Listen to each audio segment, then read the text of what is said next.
Good morning बच्चों। हम पढ़ रहे हैं क्लास 7th की हिंदी ग्रामर चैप्टर 4 वाक्य विचार।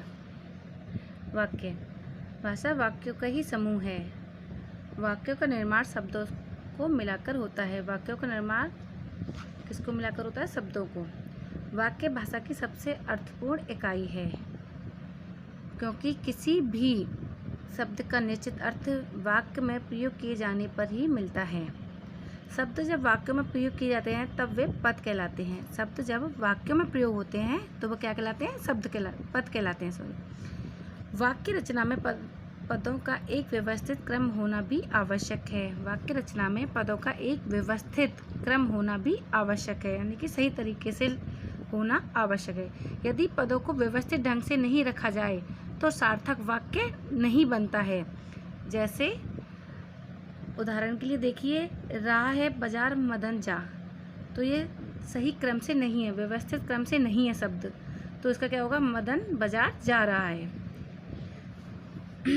पहले वाक्य में जो शब्द हैं वही दूसरे वाक्य में है, किंतु पहले वाक्य में व्यवस्थित क्रम में नहीं है। पहले जो शब्द हैं वही दूसरे में देखिए, लेकिन यहाँ पर सही क्रम से नहीं है। फर्स्ट पॉइंट में सही क्रम से व्यवस्थित तरीके से नहीं है और दूसरे वाक्य में सही ढंग से लगे हुए हैं। दूसरे जो पॉइंट है उसमें वो शब्द सही क्रम से लगे हुए हैं, यानी कि व्यवस्थित तरीके से लगे हुए हैं। इसलिए इसे फर्स्ट वाले को हम वाक्य नहीं कह सकते हैं।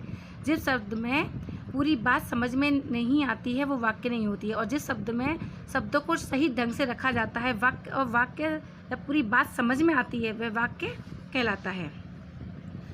शब्दों का ऐसा व्यवस्थित समूह जो पूरा अर्थ दे वाक्य कहलाता है। शब्दों का ऐसा व्यवस्थित समूह जो सही ढंग से लगा हो, वह पूरा अर्थ दे, वह वाक्य कहलाता है। वाक्य के अंग। वाक्य के दो अंग होते हैं, उद्देश्य, विधेय। फर्स्ट देखिए उद्देश्य। वाक्य में जिस विषय में कुछ कहा जाए, वाक्य में जिसके विषय में कुछ कहा जाए उसे उद्देश्य कहते हैं। जिसके बारे में कहा, जैसे देखिए उदाहरण के लिए टीना कहानी पढ़ती है, तो यहाँ किसके लिए कहा जा रहा है? टीना के लिए। यहाँ पे टीना के लिए कहा जा रहा है, तो इसमें उद्देश्य क्या हो गया? टीना। विधेय सेकंड पॉइंट। वाक्य में उद्देश्य के संबंध में जो भी कुछ कहा जाता है उसे विधेय कहते हैं। जैसे टीना कहानी पढ़ती है, तो यहाँ उद्देश्य के बारे में कहा गया है, यानी कहानी पढ़ती है, अतः यह विधेय है।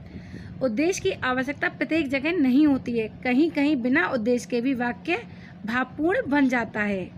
उदाहरण के लिए देखिए, जैसे बैठिए, आप बैठिए, इधर आओ, तुम इधर आओ, सो जाइए, आप सो जाइए, इस तरीके के। उद्देश्य का विस्तार। उद्देश्य में एक कर्ता होता है। कर्ता की रचना अलग अलग निम्नलिखित 4 प्रकार की होती है। उद्देश्य में एक कर्ता होता है, कर्ता की रचना अलग अलग निम्नलिखित 4 प्रकार से होती है, जो आपको हम कल बताएंगे। ठीक है, अब आगे के लिए होमवर्क के लिए देखिए आगे।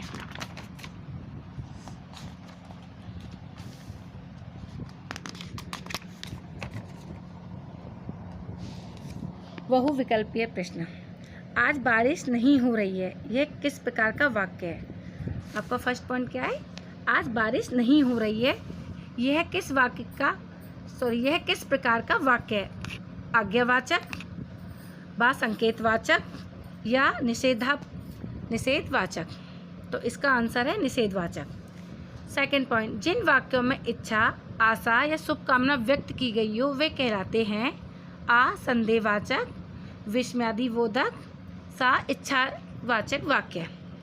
जिन वाक्यों में इच्छा, आशा या शुभकामना व्यक्त की गई हो वे कहलाते हैं इच्छावाचक वाक्य। थर्ड देखिए, अर्थ के आधार पर वाक्यों के कितने भेद होते हैं? अर्थ के आधार पर वाक्यों के कितने भेद होते हैं? 4, 3, 8। आ 4, बा 3, सा 8। तो इसका आंसर आएगा सा 8। ठीक है, आज के लिए इतना ही। अभी आप अपनी नोटबुक में करना साफ साफ राइटिंग में।